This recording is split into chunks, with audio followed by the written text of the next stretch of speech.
It's Fans Corner. Welcome to it, and thank you for making time for us. We are back in the Betway Premiership. We've just watched Stellenbosch FC against Kaizer Chiefs down at the Athlone Stadium in the Western Cape, and that game ending 2-0 in favor of the visiting team, that is Kaizer Chiefs, in front of a sold-out affair.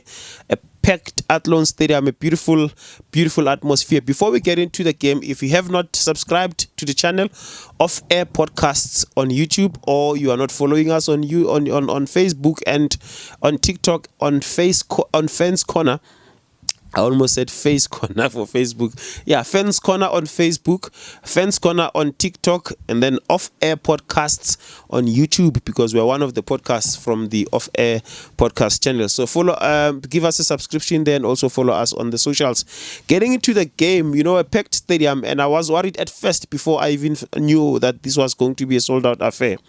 I was worried with the timing of this fixture, because I don't like Sunday fixtures that are going to be given late evening or late afternoon time slots, because it's South Africa, man. It's a bit difficult for fans to travel from various places. But I was proven to be wrong, and in a beautiful way, by the people down there at the Athlone Stadium in Western Cape, and who made time to go to the stadium, and they packed it up. A beautiful atmosphere, I have to say.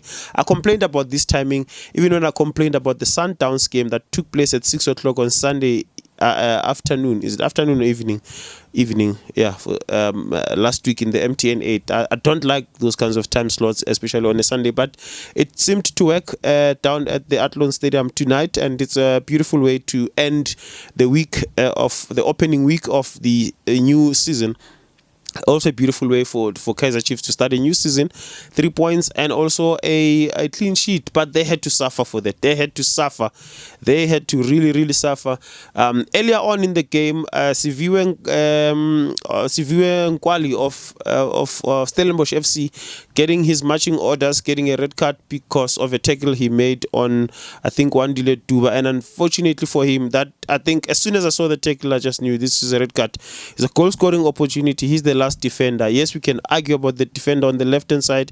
I don't think he would have been able to cover him. He was through on goal. Plus the space between the tackle and the goal line, it was just too small of a space for anyone to make that kind of, for any defender to be able to come and cover that up. So I think it was a correct decision by the referee, not because I'm a Chiefs fan, but at first look at it, I just thought that's a red card, and it was a red card.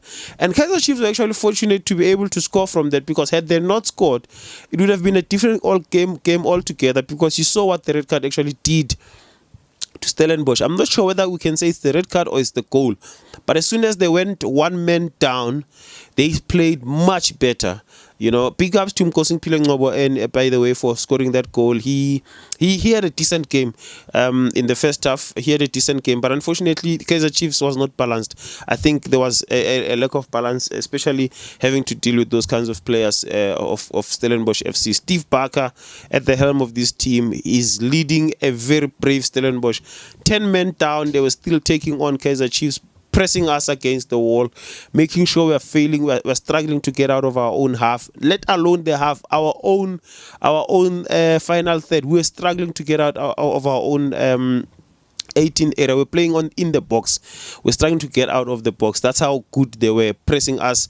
Barnes was making it rain. Palace, Titus, De Jong. I mean, it was just an avalanche of chance after chance after chance. They missed. This is what I call a game of missed chances. There were so many missed chances by both teams, but in particular, Stellenbosch in the first half, they missed so many opportunities. They were so unfortunate on a number of occasions by hitting the woodwork. We saw there was this 1-10 by, I think, if I'm not mistaken, it was Titus who just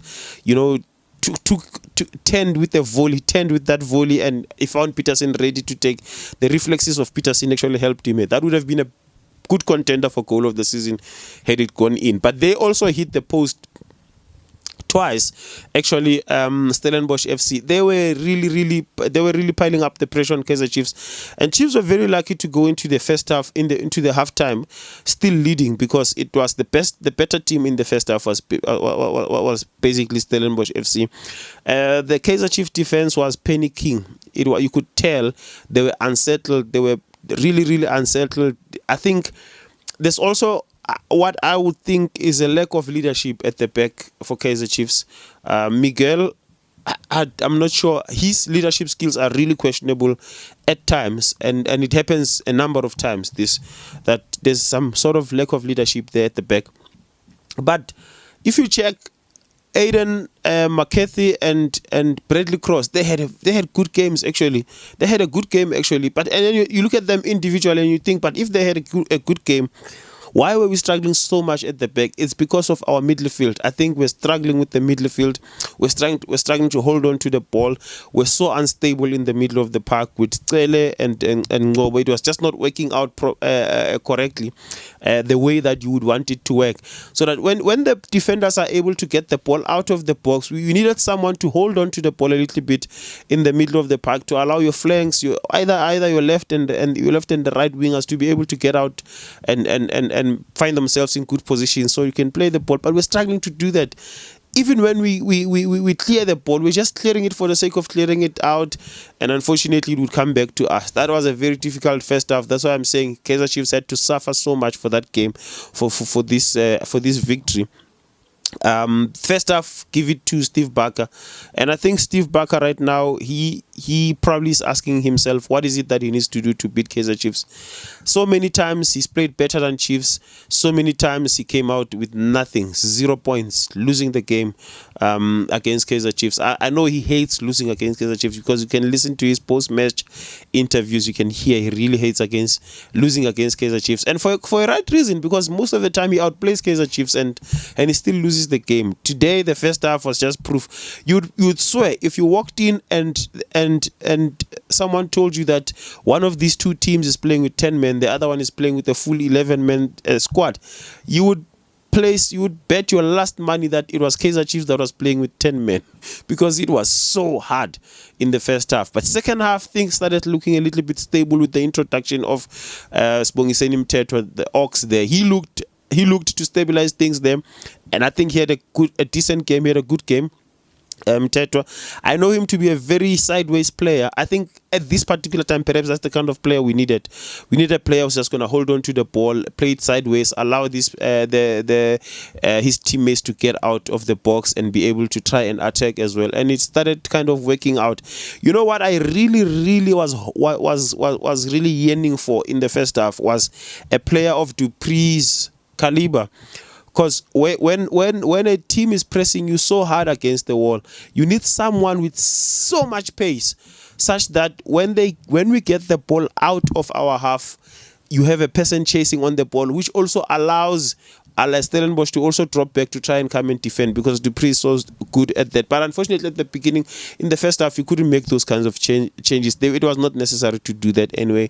Plus, we were trying to give that young boy his opportunity at Longwane there as well. But in the second half, we started looking like a team that is ready to play ball. And again, I repeat, this was a game of missed opportunities. We saw Kaizer Chiefs missing so many opportunities. I had actually forgotten how frustrating it is to support Kaizer Chiefs. It was so frustrating in the second half, especially in the advanced time in the first half, because we had so many chances that, not half chances, but chances that needed just a proper tap in, sometimes a proper shot, sometimes a proper placing in of the ball, and we were going to score a goal from there. Lilepo is guilty, Shabalala is guilty, Duba is guilty, a number of these players were guilty. Sirinho was also guilty. I mean, we could have actually finished this game by a very good score, could have finished this with a very decent score. And then there was a penalty right at the end of the game. Didn't see much of that penalty, I don't want to lie. I saw that Dupree had the ball. I was convinced it was a corner kick. And then I thought it's a goal kick, but then I saw it pointed at the penalty spot. I don't have an idea what actually happened there. I'll probably have to see the replay. I could not see the replay of that.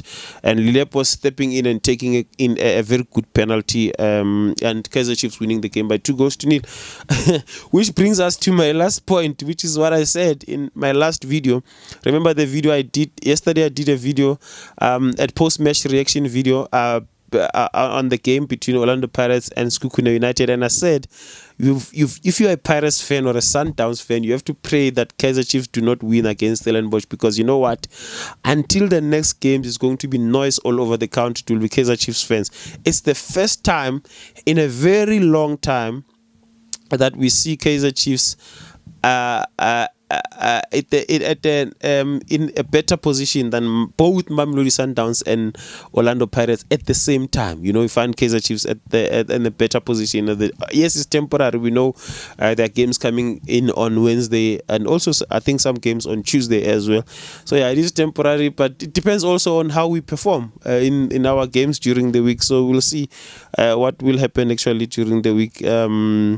I think what's the next game? It's against Polokwane City on Wednesday. It's going to be an interesting one, that one. Yeah, I think let me see the fixtures here. Okay, Chiefs are playing on Wednesday, and Pirates are playing on Tuesday. Sundowns also on Tuesday. Yeah, this is probably going to last until Tuesday. But between now and then, you know, us as Kaizer Chiefs fans, we'll probably want to take so many screenshots of that log table and make it clear that we are above both Kaizer Chiefs. Sorry, both Orlando Pirates and Mamelodi Sundowns. Otherwise, thank you so much for your time, guys. This has been Fans Corner. We meet again in the next one, probably on Tuesday. All right, thank you so much.